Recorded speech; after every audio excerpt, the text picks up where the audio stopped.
Hey everybody, it's Thursday, the 26th of March. Boys, close the curtain to the kitchen. And I am going to read next. I am on page 35 of Go for No for Network Marketing. Ray Higgins' take, IQ versus willingness to fail. There are a lot of really smart people who are broke. Educated, pedigreed, degreed up people who just don't make money. It's been fairly easy for me to locate people who are smarter than me, but I've also found that that has absolutely nothing to do with making money. I don't want to say it's a hindrance. I won't go that far because I do have mentors who have helped me along the way and are really smart and intelligent. But I have seen a lot of people for whom intelligence has been a hindrance to their success. Their intelligence has hurt them because they are very aware of what things can go wrong. Sometimes that prevents them from taking action. Years ago, a business partner and I started buying low-income rental homes.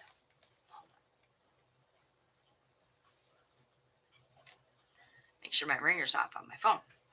We were ignorant on fire.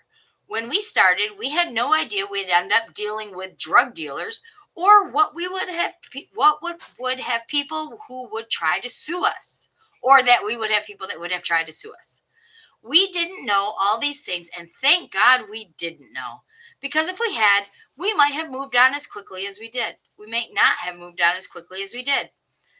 I can just tell you that intelligence, like high IQ, is absolutely not a requirement for any kind of success.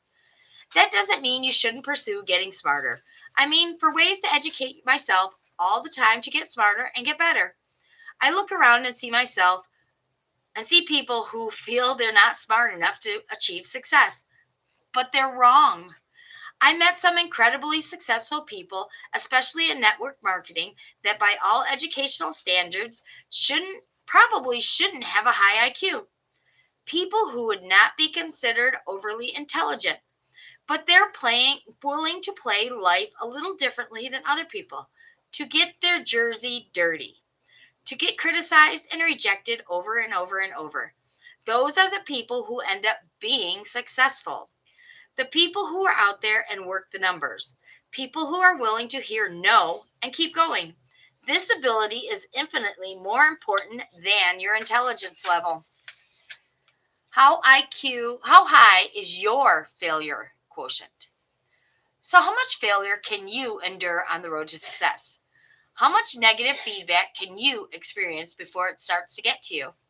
How many errors and mistakes are you willing to make in order to achieve extraordinary success? These are not rhetorical questions.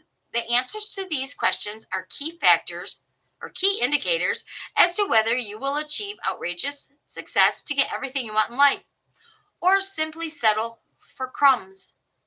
The key thing to keep in mind is that no one will remember your failures, only your successes. There's a long list of products, inventions, and discoveries that happened as a result of failed projects, and botched experiments. For example, Jell-O, shatterproof glass, the microwave oven, the Walkman, Levi jeans, Band-Aids, Kleenex, cornflakes, popsicles, penicillin. All of these are what inventors lovingly refer to as happy mistakes. And the list goes on and on. The tires you drive on are the result of a bungled experiment by Charles Goodyear, the unintended result of which turned out to be vulcanized rubber. Coca-Cola's renaissance and rebirth is the direct result of their New Coke debacle. In an interview, Dr. Robert Schuller said, "The Crystal Cathedral was the result of my inability to find a hall to start a church." And did you ever wonder how the Model T got its name? Because Henry Ford had already gone through models A through S. All of these inventions were the result of something tried and failed. In fact, Silicon Valley is a veritable graveyard of mistakes, of things tried and failed. Yet the case can be made that failure is Silicon Valley's greatest strength, because in Silicon Valley, they have decided that failure is not a taboo. It is a rite of passage. Brian Carruthers. When I began my career in network marketing, I knew I'd found a path to my success in life. I fell in love. But can you imagine the feeling when you go to introduce your newfound love to your friends and family and they tell you they don't like her? That is devastating. My family told me I was wasting my time with that little home based business thing and encouraged me to quit. It's not like they just said no to the opportunity for themselves to join me, but they went farther and advised me to quit. But I knew what I knew, and I was sold out on my vision of where I was headed. I could not let any dream stealers divert me, as I had made 200 phone calls in my first 3 days in the business to everyone I could think of. 184 of them told me no. That's 184 rejections, if you want to call it that. But you see, that's not how I looked at it. I was taught to look at it like a sorting process, and I was only looking for the lookers. If 1 in 10 might join my business and partner with me, then it was going to be a numbers game. I decided to go through the numbers faster than anyone else, with greater levels of passion and enthusiasm and urgency. So I sorted 184 of the 200 out, and 16 said yes and started in the business with me. It was with those initial seeds that my empire sprung up. As they say, you can always count the number of seeds in an apple, but you can never count the number of apples in a seed. I'm so proud of myself, frankly, for not letting the initial no's that I encountered knock me out of the box of my lifetime opportunity. Many people cannot say that. The world is full of starters, but few finishers. I was determined to finish and win. Every day I would get on the phone and call, inviting people to presentations, to conference calls, to review information. I made the routine a habit. I found that success is a habit. It doesn't just happen.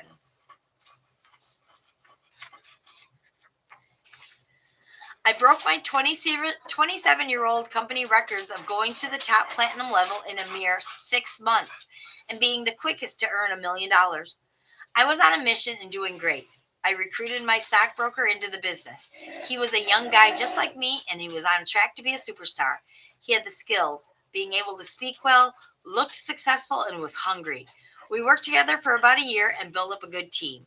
He was on his way, and my mentor said they thought he was destined to be the next me. Can you imagine the feeling? I was so pumped. But one day I opened the front door of my house to get the mail, and I almost tripped over a big box of company videos and material with a note on top that said, "You can have these, I'm done."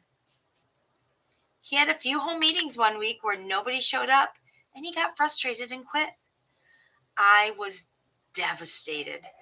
How could he quit? We had invested so much time to get things to where they were, and he was going to be a top earner. I felt like quitting myself for about a few days. I learned a lesson in this. Just like I sort through prospects to find distributors, I must also sort through distributors to find the leaders who will stick around long enough to achieve greatness. The good news is that I went on from this blow to my morale by reminding myself that I was doing this business for me and for those who want to win, and not for him. I went on to build even bigger, to where my team was recruiting over 6,000 new people and over 22,000 new customers a month.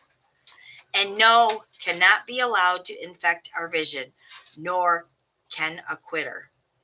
Brian Carruthers, number one recruiter in network marketing, trainer, author of Building an Empire, www.briancarruthers.com. Let's see how much this. Okay. Mining for gold, the need for speed. In the early years, gold could be found by sifting in rivers with shallow metal pans, hence the phrase panning for gold. This went on for years until virtually all the exposed gold had been collected. Eventually, however, the process shifted from looking for gold on the ground to looking for gold in the ground. The process involves digging shafts in the ground with large machinery, removing millions of pounds of large rocks, quartz, dirt, and debris, pulverizing the rocks with heavy iron crushers called stamps to find the gold. Eventually, even this gave way to hydraulic mining, where pressurized water is used to blast away hillsides. The soil from the hillside runs down into a valley where the silt and water can be separated. What's more interesting about the most modern of these methods is that while the goal is to find gold, at no time during the process are the miners looking for the gold. They're simply removing the dirt. What anyone who has ever mined for gold will readily tell you is that if you're looking for gold while you're mining gold, you'll go mad. Why? Because there is so little gold. The most effective way to mine gold is not to look for gold. It's to remove everything around it that isn't gold. Remove the dirt, find the gold. The difference between success and failure in mining, meaning making money, is not just the removal of the dirt. It's how quickly and cost effectively the dirt is removed. Thomas Edison and the need to fail faster.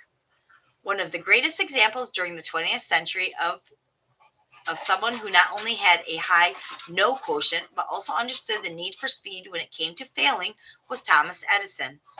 Edison, as you know, engaged himself in a lifelong, relentless pursuit of the invention of the incandescent light bulb. And as the story goes, after Edison's 10,000th failed attempt, a reporter asked how it felt to have failed 10,000 times. Edison replied, "Dear man, you misunderstand. I have not failed at all. I have successfully discovered 10,000 ways that just didn't work." And here's what is even more interesting. At one point, Edison hired additional inventors to work in his Menlo Park studio, knowing full well they were inferior to him in terms of their ability. So why did he do it? So he could fail faster. Edison was often referred to by his nickname, the Wizard of Menlo Park. But just like the Wizard of Oz, when the curtain was pulled back, the wizard was nothing more than an ordinary man with an extraordinary failure quotient. And as a result, an ordinary man did an extraordinary thing. He failed his way to success and literally lit the world. Quantity trumps quality. Now, we don't want to discount the importance of a quality presentation when it comes to influencing others and achieving success. But the reality is that the number of doors you knock on, and the number of people you approach and invite, and the number of shots you take. In other words, the number of presentations you make is significantly more important than how perfect you do them. The quality of the presentation is not the critical factor. The critical factor was that a presentation took place. Period. We'll say that again. The quality of the presentation is not the critical factor. The critical factor was that a presentation took place. Period. Think of it this way. Sometimes the worst approach will end in a yes, because even the worst presentation in the world still has a chance to be successful if what you have available to offer is of value and interest to the prospect, especially compared to the perfect presentation that is never delivered.